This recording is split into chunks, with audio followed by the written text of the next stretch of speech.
તારીખ 16 ડિસેમ્બર 2024 સંત માથેયના ગ્રંથમાંથી પાઠ 21મો અધ્યાય કડી 23 થી 27 તેઓ મંદિરમાં આવીને ઉપદેશ દેતા હતા.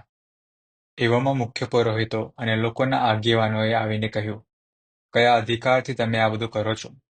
એ અધિકાર તમને કોણે આપ્યો છે?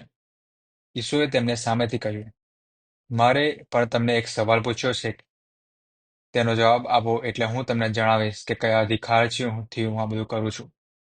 યોહાનને સ્નાન કરવાનો અધિકાર ક્યાંથી મળ્યો? ઈશ્વર તરફથી કે માણસ તરફથી? આ સાંભળીને તેઓ મહામહેર વિચાર કરવા લાગ્યા. જો આપણે એમ કહીશું કે ઈશ્વર તરફથી, તો તે આપણને કહેશે, તો તમે તેને માન્યો કેમ નહીં? પણ જો આપણે એમ કહીશું કે માણસ તરફથી, તો આપણને લોકોનો ભય છે, કારણ એ બધા યોહાનને પયગંબર માને છે.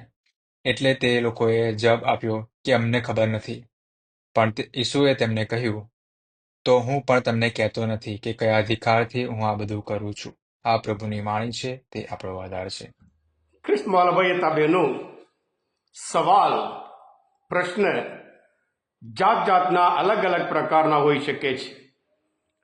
અમુક સવાલ કસોટી કરવા માટે હોય છે, અમુક સવાલ સિદ્ધ કરવા માટે હોય છે, અમુક બીજાને કંટ્રોલ કરવા માટે હોય છે, અને અમુક બીજાને મુક્ત કરવા માટે હોય છે, અમુક પોતાની સાચી પરિસ્થિતિ સંધાડવા માટે હોય છે, અમુક સત્ય જાણવા માટે અમુક પ્રશ્ન હોય છે. ખ્રિસ્તમાં ભાઈ બહેનો, આ આખા અઠવાડિયામાં આપણે સવાલ ઉપર સવાલ જ આપણે સાંભળીશું કે પ્રભુ ઈસુને સવાલ પૂછવામાં આવે છે અને પ્રભુ ઈસુ એમને સવાલ પૂછે છે. આજના શુભ સંદેશમાં મુખ્ય પુરોહિતો અને આગેવાનો પ્રભુ પાસે આવીને પ્રશ્ન પૂછે છે, કયા અધિકારથી? એનું કારણ માથેયના ગ્રંથમાં 21 કલમમાં મંદિરમાં જે લોકો વેપાર કરતા હતા, પ્રભુ ઈસુ બધાને કાઢી મૂકે છે અને કહે છે, મારું ઘર એ પ્રાર્થનાનું ગૃહ છે અને તમે એને લૂંટારાઓનો અડ્ડો બનાવી મૂક્યો છે. અને એનાથી તેઓ પ્રશ્ન પૂછે છે, આ કયા અધિકારથી આ પ્રભુ મંદિરમાં તમે આ બધું કરો છો? એટલે એ લોકો પ્રશ્ન પૂછે છે, પ્રભુ પણ સામે પ્રશ્ન પૂછે છે, પણ બંનેનું હેતુ અલગ અલગ હોય છે. એ લોકોનો હેતુ એ છે, તમે આ કયા અધિકારથી બધું કરો છો? એ પોતાના અધિકાર બતાવવા માટે, ખોટો અધિકાર બતાવવા માટે કોશિશ કરે છે. પ્રભુ ઈસુ જે પ્રશ્ન પૂછે છે એ સત્ય જાણે એટલા માટે કહે છે કે કયા અધિકારથી. એટલે હું પણ તમને એક પ્રશ્ન પૂછું છું, સ્નાનસ્કાર યોહાન કયા અધિકારથી સ્નાનસ્કાર કરવા માટે, સ્નાનસ્કાર કરવા માટે એમને કોણે અધિકાર આપ્યો? એટલે એમની વચ્ચે ચર્ચા. જો ઈશ્વર તરફ એમ કહીએ તો પછી સ્નાનસ્કાર યોહાન પોતે સાક્ષી આપે છે, પેલું ઈશ્વરનું ગેઠું, તે પછી તમે કેમ એને માન્યો નહીં? અને એમણે જે બતાવ્યું ઈશ્વરનું ગેઠું, એના ઉપર મારા ઉપર કેમ વિશ્વાસ રાખ્યો નહીં એમ કરીને પ્રભુ ઈસુ પૂછી શકે છે. જો માણસ તરફથી હોય તો પછી એ લોકોને ડર, કારણ કે લોકો સ્નાનસ્કાર યોહાન ઉપર વધારે વિશ્વાસ રાખતા હતા અને ખરેખર પૈગંબર તરીકે. એટલે એ લોકો કહે છે અમને ખબર નહીં.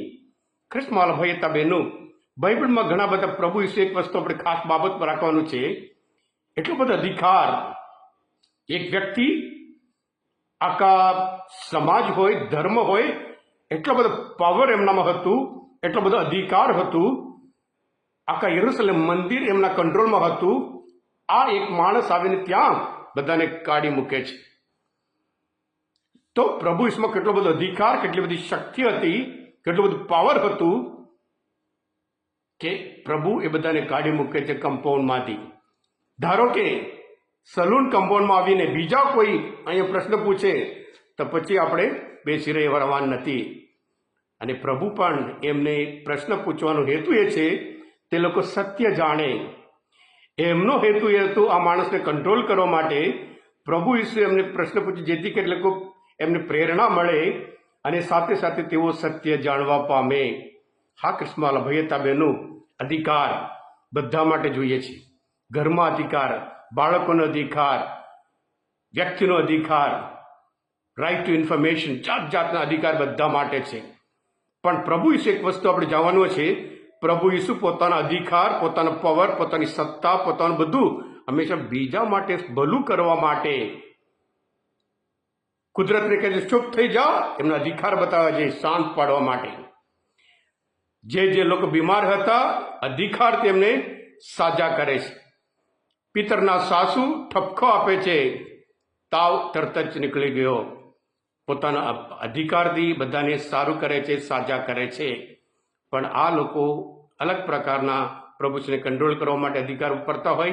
આપણે બધા આપણા ઘરમાં, આપણા હાથમાં જે અધિકાર હોય, શાના માટે હોય, એ શાના માટે આપણે વાપરીએ છીએ? ઘરમાં પોતાનું પાવર બતાવવા માટે હોય, કે સમાજમાં પોતાનું સ્થાન બતાવવા માટે હોય, ધર્મસભામાં પોતાનું સ્થિર બનાવવા માટે હોય? કયા અધિકાર માટે, કયા હેતુથી આપણે પ્રશ્ન પૂછીએ, મનચિંતન કરીએ. આ I see why you are German. I see why you are German.